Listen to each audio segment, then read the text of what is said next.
2023년 11월 7일 화요일 달코라 뉴스입니다. 버려진 총기를 주운 유아가 실수로 자신에게 총을 격발해 중태에 빠지는 사고가 발생했습니다.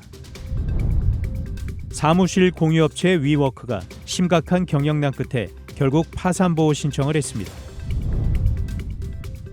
DFW 지역이 내년도 부동산 투자 동향 보고서에서 내슈빌과 피닉스에 이어 3위로 하락했습니다.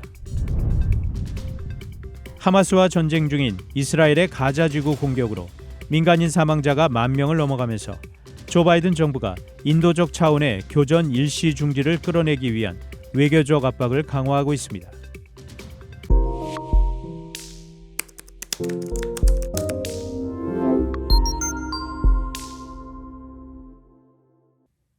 버려진 총기를 주운 유아가 실수로 자신에게 총을 격발해 중태에 빠지는 사고가 발생했습니다. 지난 3일 오전 라스베이거스의 한 어린이집 놀이터에서 놀던 아이가 총기를 발견했고 이내 자신을 향해 발사했습니다. 아이는 5세 미만의 유아로 곧장 병원으로 이송됐지만 여전히 위독한 상태입니다. 경찰 조사 결과 이보다 앞서 시내버스에서 성인 남성과 말다툼을 벌이던 10대가 총을 쏜 뒤 도망치다가 인근 어린이집 놀이터에 장전된 총을 버린 것으로 파악됐습니다. 한편 용의자는 인근에서 체포됐습니다. 사무실 공유업체 위워크가 심각한 경영난 끝에 결국 파산보호 신청을 했습니다. 파산보호 신청서에 따르면 위워크의 자산과 부채는 각각 약 150억 달러와 186억 달러 규모로 파악됐습니다. 연방파산법 11조의 파산보호는 기업의 채무 이행을 일시 중지시키고 자산 매각을 통해 기업을 정상화하는 절차입니다. 위워크는 한때 기업 가치가 470억 달러에 달했으나 코로나19에 따른 재택근무 확산으로 임대 사무실에 대한 수요가 감소하면서 경영난에 빠졌습니다. DFW 지역이 내년도 부동산 투자 동향 보고서에서 내슈빌과 피닉스에 이어 3위로 하락했습니다.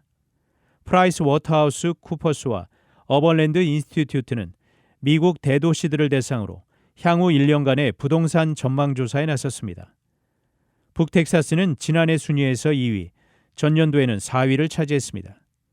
또한 이번 조사에서 어스틴 샌안토니오도 상위 10위 안에 올랐으며 휴스턴은 11위를 기록했습니다. 가자지구에서 민간인 사망자가 10,000명을 넘어가면서 조 바이든 정부가 교전 일시 중지를 끌어내기 위한 외교적 압박을 강화하고 있습니다.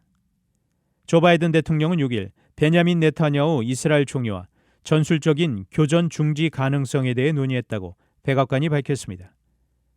전술적 교전 중지 모색은 민간인이 전투 지역에서 안전하게 벗어날 기회를 제공하고 도움이 필요한 민간인에게 원조를 전달하며 잠재적인 인질 석방을 가능케 하기 위한 차원입니다. 앞서 토니 블링컨 국무부 장관도 지난 3일 인도적 차원의 일시적 교전 중지를 제안하는 등 인도적 교전 중지를 성사시키기 위해 외교력을 집중하고 있습니다. 단신 뉴스입니다. 윤석열 대통령이 7일 박근혜 전 대통령의 대구 사저를 찾아 만남을 가졌습니다. 한동훈 법무부 장관은 7일 범죄의 예방 효과가 반드시 수반되는 사형 제도라던가 가석방 없는 무기형이 필요하다고 생각한다고 말했습니다. 하마스의 기습과 이스라엘의 보복으로 촉발된 전쟁이 7일로 한 달을 맞았습니다. 고추냉이 와사비가 노인들의 기억력을 높이는 데 도움이 된다는 연구 결과가 나왔습니다. 지금까지 11월 7일 화요일 달코라 뉴스 최은준이었습니다.